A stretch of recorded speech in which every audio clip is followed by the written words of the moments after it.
오늘은 거룩한 성찬 예식이 있는 기쁜 날입니다.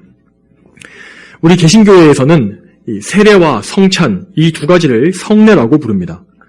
자, 이것은 로마 가톨릭 교회에서 7가지 성례, 7성례를 지키던 것을 올바르게 개혁한 것으로 성경에서 말씀으로 인정된 것만을, 그러니까 하나님께서 제정하신 거룩한 예식으로 보는 것입니다. 우리에게 주어진 이 성례의 특징은 우리의 오감으로 느낄 수 있는 것들을 통해서 복음을 알게 해주는 것입니다. 그래서 성례를 우리는 보이는 복음이다 라고 부르기도 합니다. 이 첫 번째 성례인 세례는 우리가 예수님을 처음 믿어서 죄 씻음을 받고 새 사람이 되었음을 보여주는 영적 의식입니다. 또한 이렇게 세례받은 사람은 이 주님의 몸된 교회에 정식 교인으로 가입되게 되는데, 그때부터 그는 주님의 몸된 이 몸의 지체로서 일평생 반복되는 성례인 이 성찬 예식에 참여할 자격을 얻게 되는 것입니다. 자, 그렇다면 성찬이란 무엇일까요? 이 성찬은 단순히 빵과 포도주를 먹고 마시는 종교의식이 아닙니다. 오늘 본문에서 바울 사도가 인용한 예수님의 말씀을 보게 되면 25절에 이 잔은 내 피로 세운 새 언약이다 라고 하신 것을 볼 수 있습니다. 이것은 단지 이 포도주만이 새 언약의 상징이라는 말씀은 아닙니다. 성찬에는 항상 빵과 포도주가 이 둘 모두가 포함되어야 하기 때문에 성찬 전체가 새 언약을 보여주는 상징이라는 사실을 이 말씀에서 우리는 알 수가 있는 것입니다. 자, 여러분, 새 언약이 있다면은 분명히 옛 언약도 있는 것입니다. 예수님께서 세우신 이 새 언약은 신약 성경에 기록되어 있는 언약을 말하는 것이고, 옛 언약이란 쉽게 말해서 구약 시대의 언약을 말하는 것입니다. 이 옛 언약과 새 언약은 둘이 갈라져 있는 것이 아니라 서로 연속성을 가지며 단단히 이어져 있기 때문에 이 새 언약을 좀 더 잘 이해하기 위해서 옛 언약에 대해서도 우리는 잘 알고 있어야 합니다. 구약 시대에 하나님께서는 노아와 아브라함과 다윗과 같이 이렇게 중요한 인물들과 언약을 맺으신 바가 있습니다. 그 중에서 구약 성경에서 가장 많은 부분을 차지하는 가장 중대한 언약은 바로 이스라엘의 율법을 제정하신 모세 언약이었습니다. 이 모세 언약에는 새 언약인 성찬을 미리 보여주는 중요한 모형이 있습니다. 자, 그것은 바로 유월절의 규례입니다. 하나님께서는 유월절에 이스라엘 백성들에게 그 백성들을 대신하여 어린 양을 잡아 그 피를 문설주와 좌우 임방에 바를 것을 명령하셨습니다. 하나님의 말씀을 따라서 죽임당한 어린 양의 피가 발라진 그 집들은 죽음의 재앙을 면했습니다. 이 유월절 어린 양은 우리에게 무엇을 말해줍니까? 성경은 우리를 위해 십자가에 달려 죽으신 예수 그리스도께서 하나님의 어린 양이시다, 유월절 어린 양이다 라고 선포하고 있습니다. 또한 이스라엘 백성들은 어린 양을 잡아서 그걸로 끝나는 것이 아니라 그것을 구워서 온 가족이 함께 먹어야 했습니다. 하나님께서는 말씀에서, 율법에서 이 어린 양을 먹는 방법에 대해서도 매우 구체적으로 말씀하시는 것을 볼 수 있습니다. 그들은 그 밤에 어린 양을 불에 구워서 모두 다 먹어야 했으며, 남은 것들은 아침이 되기 전까지 남기지 않기 위해서 불살라야 했습니다. 그들은 허리에 띠를 띠고 발에 신을 신고 손에 지팡이를 잡고 어린 양을 급히 먹어야 한다고 명령받고 있습니다. 이러한 것들은 이들이 이집트에서 급히 나와야 하는 역사적인 배경과 관련된 것이긴 하지만, 분명한 사실은 하나님께서 이 희생된 어린 양을 먹는 일에 대해서 대단히 중요하게 여기셨다는 그 사실입니다. 여러분 잘 생각하십시오. 우리가 받는 성찬의 모형인 유월절 어린 양은 죽임을 당해서 피를 흘림으로 백성들을 죽음에서 구했고, 또한 그 고기, 그 살은 백성들의 음식이 되었습니다. 이제 신약으로 넘어와서 예수님께서는 제자들과 함께 마지막 만찬을 드시기 위해서 식사할 방을 준비하도록 하십니다. 마태복음의 말씀을 보게 되면 제자들은 예수님의 명령을 따라서 유월절 식사를 할 집을 빌렸고, 뒤이어서 그 집에서 예수님과 12제자가 함께 저녁 식사를 하기 위해서 식탁 앞에 앉게 됩니다. 자, 그런데 분명히 이 식사는 유월절 식사라고 하였는데 왜 이 식사에는 빵은 있는데 어린 양은 없었던 것일까요? 예수님께서 이 성천을 제정하신 이 마지막 만찬, 이날은 분명 6월절 명절의 전체 기간 내에 포함되어 있기는 했습니다. 그러나 6월절 어린 양을 잡는 명절 식사, 그 6월절의 본 식사는 그 다음 날에 있었기 때문에 식탁 위에는 어린 양이 없었던 것입니다. 이 사실은 요한복음 18장 28절에서 좀 더 정확히 알 수 있습니다.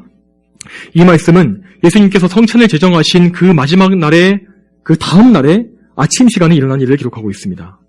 그들이 예수님을 가야바에게서 총독관저로 끌고 가니 이는 때는 이른 아침이었다.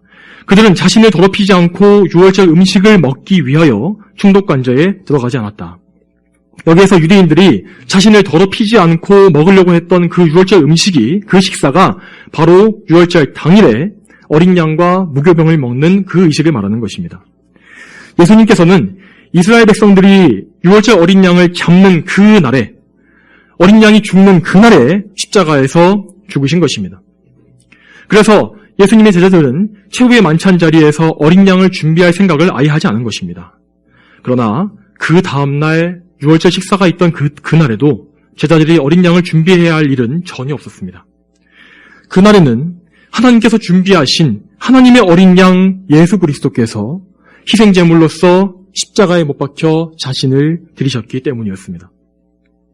제자들은 6월절의 만찬 자리에서 무교병과 포도주를 마시면서 평소와 비슷한 식사를 함께하고 있었습니다.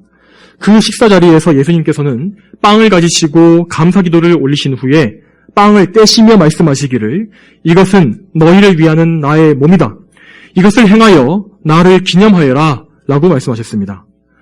마태복음의 동일한 기록을 보게 되면 그분은 이 빵에 대하여서 받아서 먹어라. 이것은 내 몸이다 라고 말씀하셨다고 합니다. 또한 예수님은 그 모두가 그 빵을 다 먹은 후에 포도주가 담긴 잔을 들고 말씀하시기를 이 잔은 내 피로 세운 새 언약이다. 이것을 행하여 마실 때마다 나를 기념하여라 하셨습니다. 또 마태복음에는 너희 모두 이것을 마셔라. 이것은 죄 용서를 얻도록 많은 사람을 위하여 흘리는 나의 피, 곧 언약의 피다.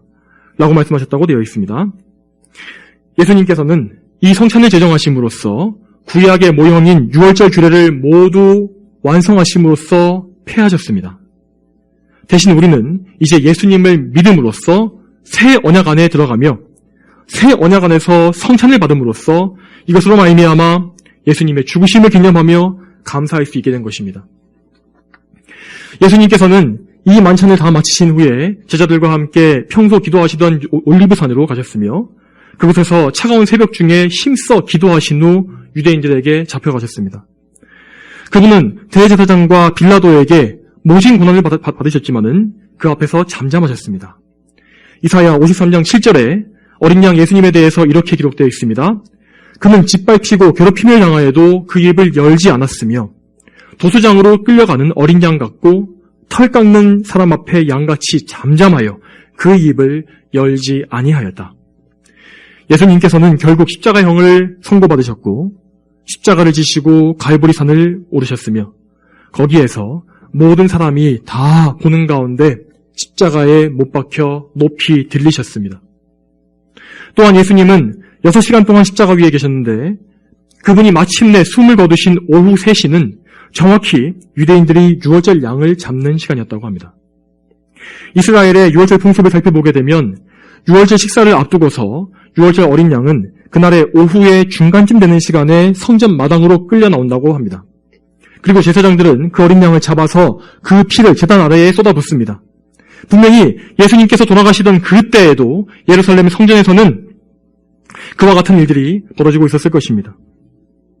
그리고 예수님께서 무덤에 들어가셨을 때에 대제사장들과 바리새인들은 매년 하던 것처럼 그들이 원래 했던 것처럼 각기 가족들과 함께 모여서 6월절 양을 구워서 먹었을 것입니다. 그러나 그들이 그날 저녁에 했던 그 모든 6월절의 행사는 이미 다 용도 폐기된 아무 쓸모없는 것들이었습니다. 이미 예수님께서 십자가 위에서 모든 것을 다 이루셨기 때문입니다. 예수님께서 숨을 거두시기 이전에 다 이루었다 하셨을 때 그분은 우리의 모든 죄값을 다 치르신 것입니다. 또한 그분은 수천 년간 이어진 옛 언약의 시대를 마무리 지으셨고 그분의 보혈로 이루어진 새 언약을 우리에게 주신 것입니다. 여러분, 그러면 이 새 언약은 구체적으로 무엇입니까?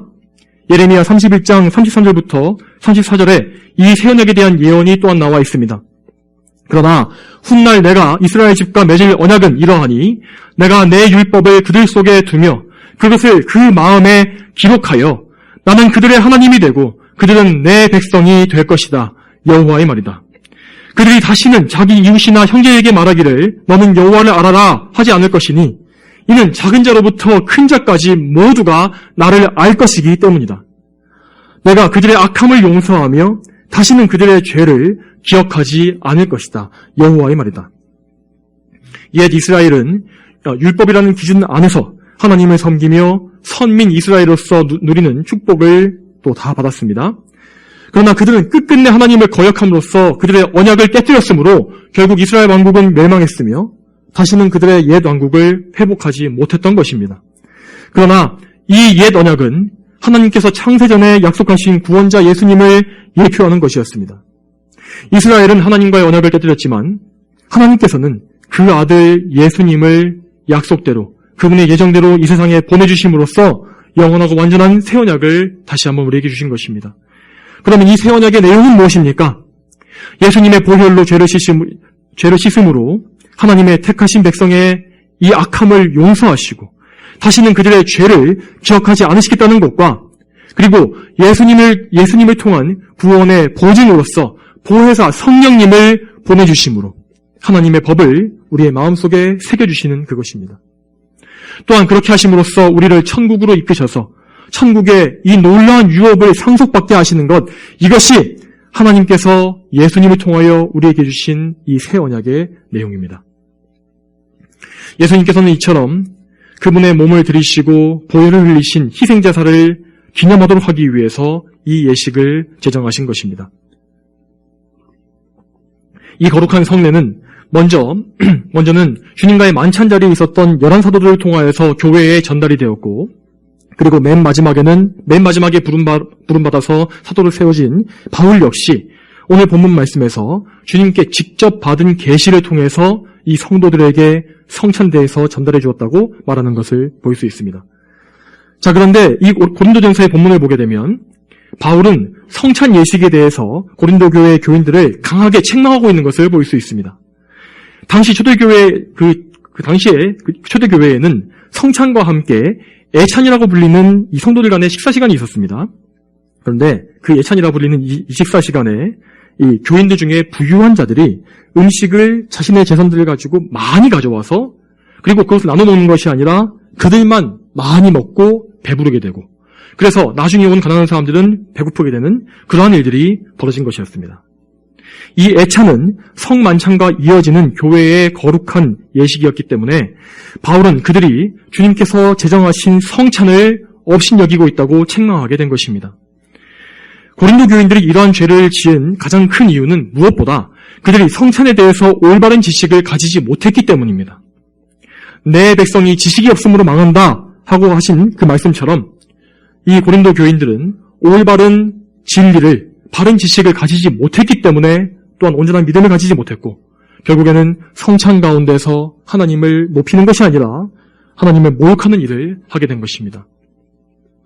여러분, 만일 우리도 이 세례교인이라는 외적인 자격만을 가졌다고 해서 이 자격을 갖추었다고 해서 성찬에 대해서 잘 알지 못한 채 빵과 포도주를 받게 된다면 고린도 교회 교인들과 같이 성찬을 받으면서도 죄를 짓게 될 것입니다. 그러므로 우리는 바울 사도의 말씀을 잘 읽고 또한 깨달아 알며 믿고 행함으로써 오늘 우리에게 허락된 성찬을 온전히 받도록 해야 할 것입니다. 여러분, 그러면 우리가 오늘 받는 성찬의 의미는 무엇입니까? 첫 번째로 성찬의 의미는 예수님께서 우리를 위해서 죽으셨다는 이 사실을 보여주는 것입니다. 예수님께서 우리를 위해서 죽으셨습니다. 우리는 성찬의 떡이 찢기고 또한 우리의 입에서 씹혀서 부서질 때에 우리를 위해서 바쳐지신 예수님의 찢긴 몸을 생각하게 됩니다. 또한 우리가 붉은 포도주를 보고 또한 그것을 맛볼 때에 우리를 위해서 흘리신 예수님의 보혈을 생각하게 되는 것입니다. 이것은 로마 카톨릭에서 말하는 것처럼 빵과 포도주가 사제의 축사로서 실제로 예수님의 살과 피로 변한다는 교리가 아닙니다. 우리는 예수님의 말씀대로 빵과 포도주를 보고 먹고 마시면서 예수님을 생각하고 그분의 죽으심을 기념하며 예수님께서 드리신 희생제사의 효과를 더욱더 굳게 믿게 되는 것입니다. 두 번째로 성찬의 의미는 우리가 예수 그리스도와 연합한 자가 됨으로써 그분으로부터 생명의 양식을 공급받는다는 것을 의미합니다. 요한복음 6장에서 예수님께서 이렇게 말씀하셨습니다. 내가 진정으로 너희에게 말하는데 너희가 인자의 살을 먹지 않고 인자의 피를 마시지 않으면 너희 안에 생명이 없다. 내 살을 먹고 내 피를 마시는 자는 영생을 가졌고 내가 마지막 날에 그를 다시 살릴 것이다. 내 살은 참된 양식이며 내 피는 참된 음료이다. 예수님의 살과 피를 먹고 마신다는 것은 다름이 아니라 예수님을 우리의 구원자요 주님으로 예수님으로부터 공급받는 그 모든 것을 인정하고 그분을 믿는 것을 말하는 것입니다. 누구든지 이렇게 예수님을 믿는 사람은 그리스도께 접붙인 자가 되고 또한 그는 예수 그리스도께서 머리이신 교회의 한 지체가 되는 것입니다. 이러한 신비한 연합은 우리 안에 계신 그리스도의 영인 성령님을 통해 이루어지는 것입니다. 우리는 마치 모든 사람들이 음식을 먹음으로써 몸을 보존하고 또한 성장해 가듯이 우리는 예수님과 연합됨으로써 그분으로부터 영적 양분을 공급받아 은혜 안에 성장하게 되는 것입니다. 성찬은 하나님께서 우리에게 정해주신 은혜의 방편 중에 하나입니다. 우리에게 은혜를 주시기 위해서, 우리에게 영적 양식을 주시기 위해서, 우리를 자라게 하시기 위해서 주신 길 중에 하나인 것입니다. 그러면 우리가 예수 그리스도께 대한 온전한 믿음을 가지고 이 성찬에 참여한다면 우리는 분명히 하나님께로부터 영적인 유익을 많이 받게 되며 더욱더 자라는 그런 유익을 얻게 될 것입니다. 세 번째로 성찬은 그것을 받는 성도들이 십자가에 못 박히신 그리스도와 함께 그리스도께 참여하는 것을 의미하는 것입니다. 우리가 예수 그리스도와 연합되었다는 것은 우리가 그리스도와 함께 고난받아야 한다는 사실로 자연스럽게 이어집니다. 우리는 그리스도인으로서 예수님의 십자가에 자기 옛사람을 못 박아 죽인 사람이라고 성경에 기록되어 있습니다.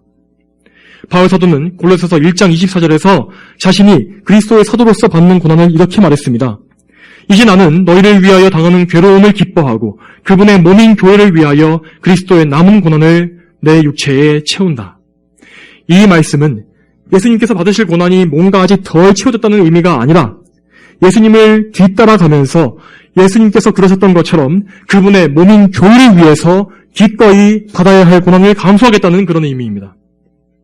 우리는 그리스도와 연합된 자들로서 그분께로부터 생명을 얻으며 우리가 천국 가는 나그네 길에서 필요한 영적 양식을 모두 다 공급받게 됩니다. 우리는 이렇게 주님으로부터 좋은 것을 받는 것과 동시에 이 세상에서 고난받는 것 역시 우리의 유익으로 알고 이것이 좋은 것인 줄 알고 기쁨으로 받을 줄 알아야 되는 것입니다. 물론 고난이라는 것은 겉보기에는 참 나쁜 것으로 보입니다. 우리 육신의 정욕을 부인하고 죄를 끊는 것, 또한 하나님께서 주시는 모든 연단과 징계를 우리가 달게 받는 것, 이 모든 것들 때문에 성도의 인생은 항상 영적인 싸움과 고뇌가 함께하게 되는 것입니다. 그러나 우리는 고난의 때일수록 그리스도께서 우리보다 먼저 하늘에 올라가서 받으신 영광을 바라보며 생각할 줄 알아야 합니다.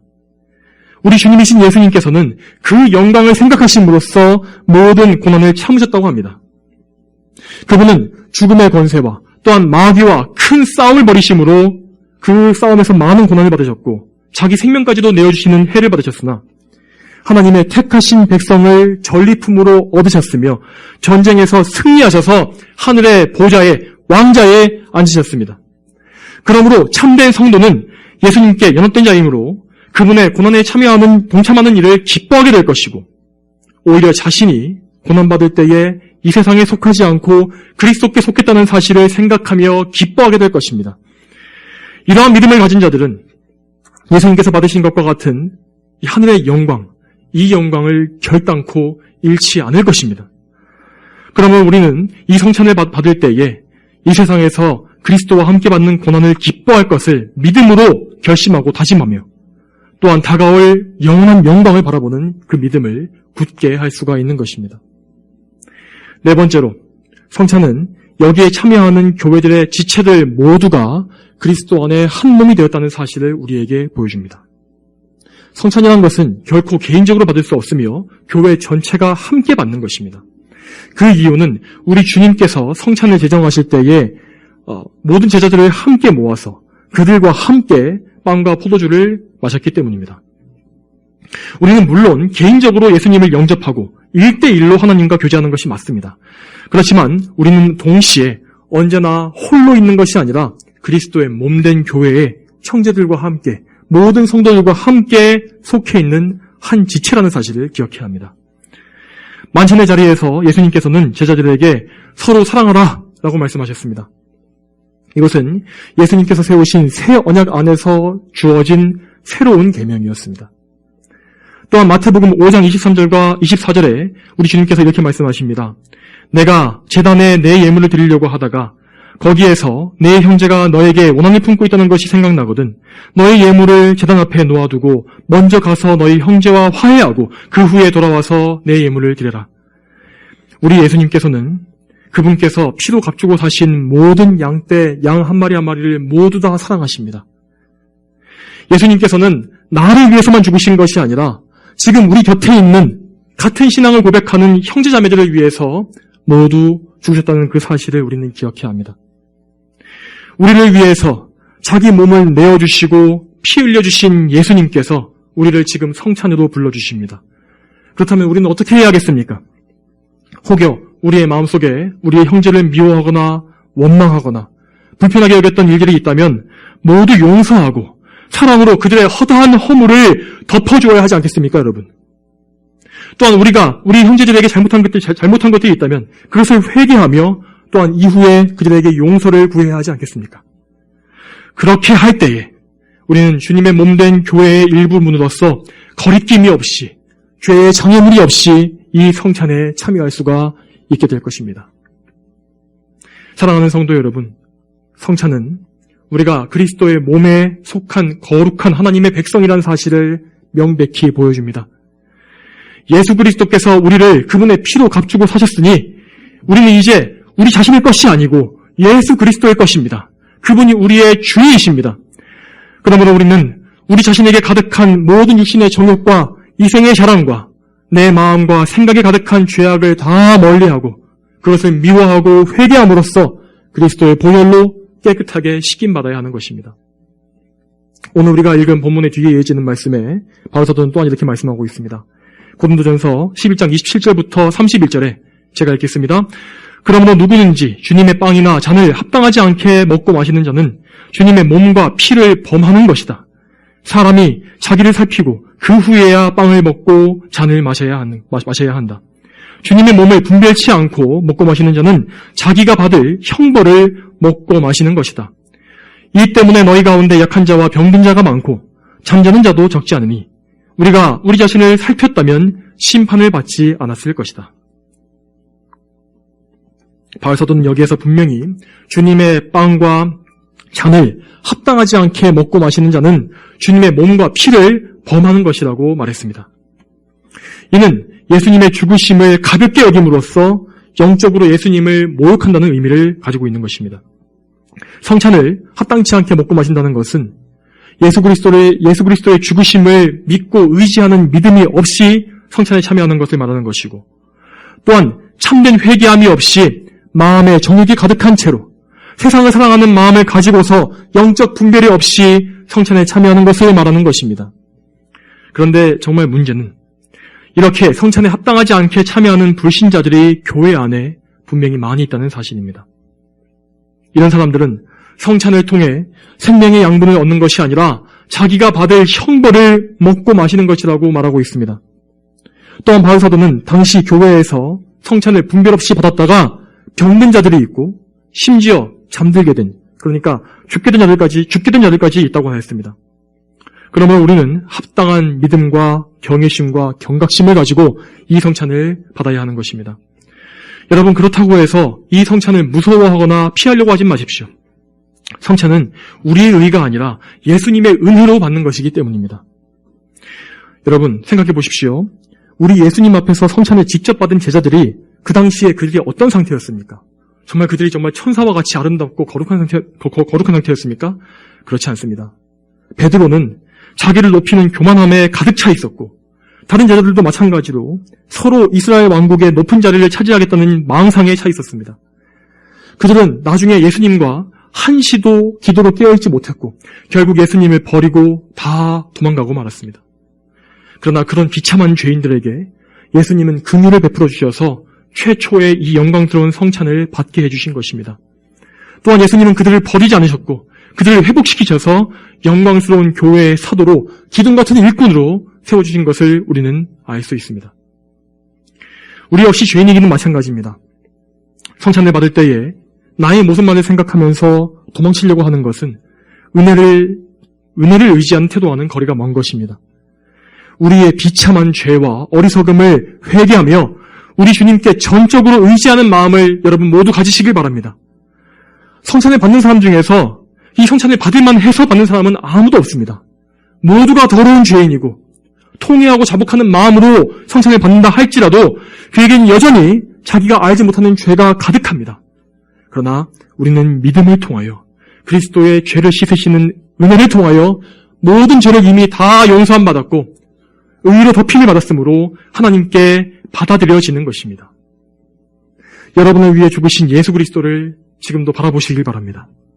그분의 은혜를 믿고 의지함으로 겸손히 이 성찬에 참여하시고 또한 이 성찬을 받으신 이후에도 더욱더 하나님을 기쁘시게 하며 살아가시기를 힘쓰시길 바랍니다. 우리 모두가 우리 구주 예수 그리스도의 은혜 가운데에서 기쁨과 감사로 성찬을 받으며 또한 이 성찬의 풍성한 유익을 축복을 받게 되기를 소망합니다. 다 함께 기도하시겠습니다. 거룩하신 아버지 하나님, 오늘도 이 말씀을 통하여서 우리가 받는 이 성찬이 얼마나 귀중한 것인지 그 의미와 유익에 대해서 자세히 배우게 하시니 감사합니다. 하나님 아버지, 우리가 지금 알게 된 이 올바른 지식을 따라서 우리 구주이신 예수 그리스도를 바라보는 참된 믿음을 더욱더 굳게 할 수 있도록 인도하여 주시옵소서. 오직 예수 그리스도의 은혜, 그분의 보혈과 그분의 죽으심의 모든 공로를 저희가 생각하면서 참으로 저희의 죄를 씻으신 또한 우리에게 의의 옷을 입혀주신 하나님의 그 은혜에 의지하여서 담대하게 이 성찬에 참여하며 기뻐할 수 있도록 저희를 인도해 주시기를 소망합니다. 모든 영광을 오직 주님께 올려드리길 소망하며 예수님의 이름으로 기도 올렸습니다. 아멘.